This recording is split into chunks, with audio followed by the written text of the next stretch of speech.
Parcel এসেছে। দরজা খোলা আছে, ভিতরে চলে আসুন।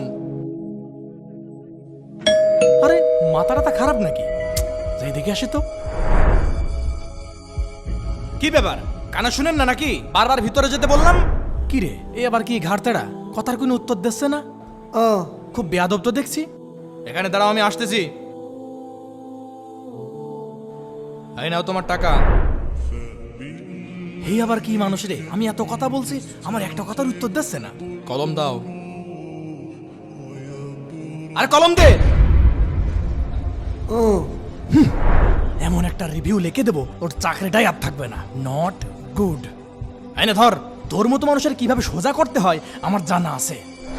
আবার কি হইলো? এটা আবার কিসের কাগজ? হ্যাঁ, সরি। ও ও ও কথা বলতে পারে না। আমি এটা কি করলাম? বন্ধুরা, ভিডিওটি আপনার মন ছুঁয়ে গেলে এক্ষুনি লাইক করে দিন।